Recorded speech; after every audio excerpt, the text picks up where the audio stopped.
Hey guys, it's Cooterz, and today we're going to be looking at two new items GGG just released recently. The Farrul's Fur unique armor, as well as the Might of the Meek unique jewel. So let's just get right into it.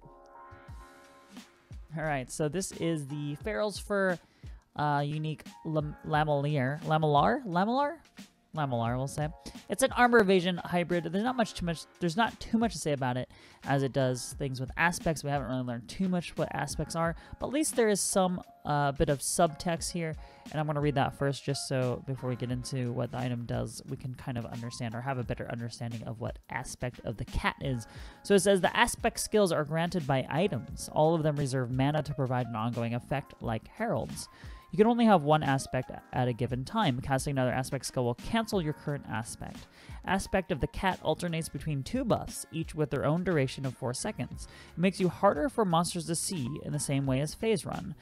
Gives the chance to avoid all damage from hits and increases critical strike. Sorry. So let me reread that. It makes you harder for monsters to see in the same way Phase Run gives a chance to avoid all damage from hits and increases critical strike. So basically, aspect of the cat will alternate each between every 4 seconds rather, and it will give you either a better chance to crit, or it makes you harder for monsters to see. The harder for monsters to see part, I don't really know what that's good for at this point, since normally we are just running through and farming and killing monsters. However, I guess sneaking might be good when it comes to catching new monsters for the Bestiaria League. That's what I'm assuming this is going to be used for. So looking at the stats, we have 160% increased armor and evasion, 92 max life, pretty good there. Aspect of the cat reserves no mana, so there's not going to be any mana reservation on that, which is nice. So I think, again, probably used for catching monsters. Plus 2 seconds to cat stealth duration. Again, seems like another sort of stealthy thing for catching monsters. Gain up to your maximum number of frenzy and power charges when you gain cat stealth, and you have phasing while you have cat stealth. So, I mean, the cat stealth, like I said, I'm assuming when you attack, you break the cat stealth, maybe it'll give you an option to kind of get free hits in here and there if you're not detected. I'm not too sure. I'm assuming, though, when you attack, you break the stealth, but maybe not. Maybe it is something where it would be very useful against enemies, single target enemies, where you get a free few hits in here and there when you activate the stealth aspect of the cat portion. That'd be kind of cool. But that's all I really have to say. If you guys think of anything else, or you have any better ideas of what aspect the cat might be used for, leave them in the comments below for sure. We're going to look at the next item, which I felt to be very interesting, I should say. Sorry. Might of the Meek. This is a unique crimson jewel with a large radius, and it says 50% increased effect of non-keystone passive skills and radius. Notable passive skills and radius grant nothing. So if you guys don't know, I'm just going to pull up a Path to Building sheet here. Zoomed in the Witch area. I feel like this is a pretty cookie cutter Witch item allocation, I guess you'd say, starting from the Witch, assuming that you do spell crit and you have elite damage. So here, basically anything that is there's nothing here, but anything that has this really big thick gold border around is called a keystone. So keystones are unaffected by this. And everything else that have this kind of gold layer that's a little bit smaller, these are called notables. So as the jewel reads, I put this in here. This is not in Path of Building right now that I know of, but I just made this myself.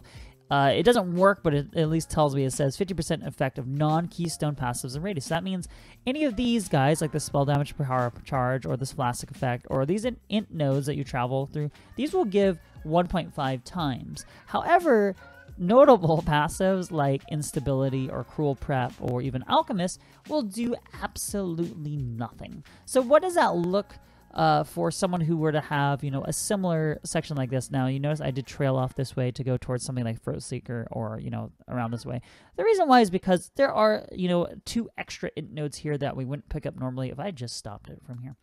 So basically, I actually I did a little bit of, I picked this area, let me tell you, I picked this area because I thought, this is the first thing that came to mind for me, because I was thinking this power charge thing. Just here, before we look at the notes, because that gets really, really heavy in numbers. Just to show you, Instability gives you normally +1 max power charges. No one really cares too much about the duration, but people care about the spell damage per power charge because it can help very, very heavy spell damage based builds. Now, normally we have 3 max power charges, and when we get spell power per charge plus Instability, we now have 4 spell charges, and at max spell charges, we have obviously 4 times 4 for the amount of spell damage, so we get an extra 16% spell damage. However, if we do have something like Might of the Meek here, we wouldn't get the +1 spell charges, or power charges, sorry, but we would get 6% damage per power charge. So what that would be looking like is 6 times 3, 18%, versus the 4 times 4 is 16%. So you get an extra 2% spell damage overall when you have max power charges, or you get 2%, obviously more per power charge. So, you know, it is actually better, and it will be able to trigger certain abilities when you when you reach max power charges or full power charges, because it's easier to get to 3 than it is to get to 4, obviously. All right, now I crunched some numbers. If you were to have this tree, obviously this is a kind of worst case scenario, not really worst case, but if you had all the key notables, that'd be really bad. But this is what we're looking at here. I wrote this up in Notepad. Let me see if I can move this font up a bit so we can read it a little bit better. So here we go. I'll just keep it like this. Basically, this is what your tree would look like if you had exactly this without the jewel, okay? So you're spending, this many points. And this is what it would look like with the jewel. And what I did is I took into account for the fact that you wouldn't get Alchemist because it wouldn't work anymore. You wouldn't get Blast Radius, and you wouldn't get Annihilation. So basically, you're saving 3 points here. You would still have to get, Heart and Soul and everything if you're bridging over the Deep Wisdom. And it doesn't make sense to leave it short and only get one of these nodes, in my opinion, because you're not going to really get any benefit for the second one. So that's basically what I did. I kept all the small non-notables, and I removed the notables that were kind of just lingering there, little limbs or whatever. So in the end, just to kind of sum everything up, you guys can study this positivity if you want and really read everything. I might have been, catch me if I'm making mistakes. Let me know in the comments. With the jewel, I basically noticed you're spending 3 extra points, and with 3 extra points, you are gaining 2% flask effect, not much. 10% flash duration, okay. You get 1 extra power charge. I did put in minus here just so I remember. This is negligible because I did put stuff down here, but you get 1 extra power charge. You get 8% more life, or max life. You still get plus 5% to all elemental resist. That's pretty handy. 4% max mana, okay. 17.5% spell crit. 15% spell crit multi. That's really good at high levels. That's something you want to lose. And then 2% AoE, negligible. But the 50% area damage, it's pretty good. So without the jewel, you basically gain 3 points. You get 25% or 25 more int because of the traveling nodes. And you basically gain 9% power charge duration and plus 2% spell damage per power charge. That's the only thing you get without the jewel.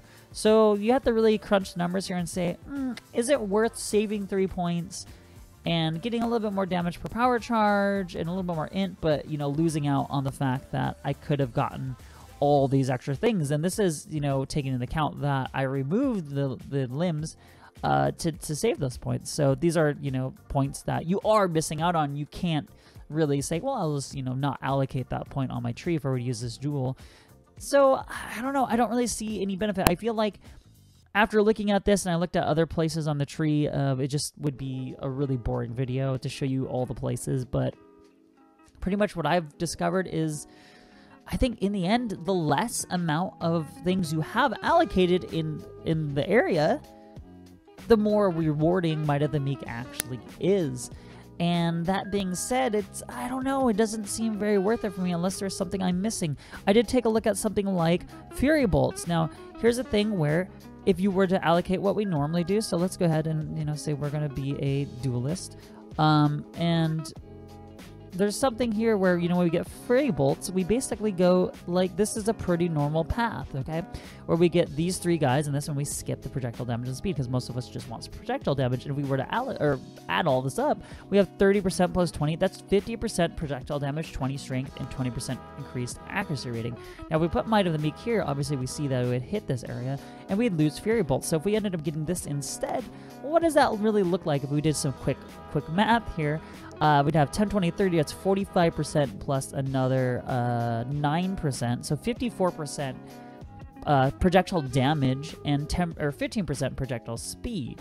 So basically your trade-off is you do gain more projectile damage. You actually gain 4% more projectile damage. However, you lose 20 strength and 20% accuracy, but you do gain the 15% projectile speed. Now, I guess if you didn't need accuracy rating at all, then maybe this would be worth it.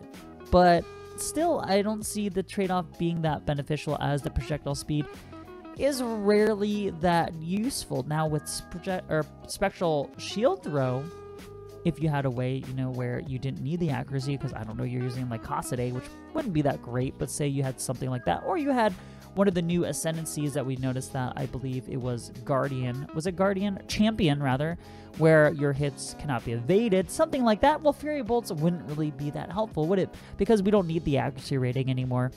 And the projectile speed would be actually good for something like Spectral Shield Throw, or even Spectral Throw, or anything where you're trying to get a large AoE like EK Nova. Now, I'm not saying you should get these if you're running these builds, but just to kind of think about things and, you know, get your minds thinking here for Might of the Meek. If you guys did find anything super crazy, let me know in the comments below. If you guys think there's something I really, really sorely missed with Might of the Meek, definitely like tell me. I don't know, like I said, there's so many skill gem slots out there, or jewel slots, excuse me, out there, that I obviously didn't try every single one. I only looked at a few of them. I looked at the ones that I'm most familiar with, but it just seems like you're hitting a lot of those notables. So I don't know. And then Aspect of the Cat, if you guys have an idea of what that might be used for besides catching the monsters, again, leave those in the comments. And like always, guys, do remember to do big, do good, and do you, and I'll see you guys in the next video.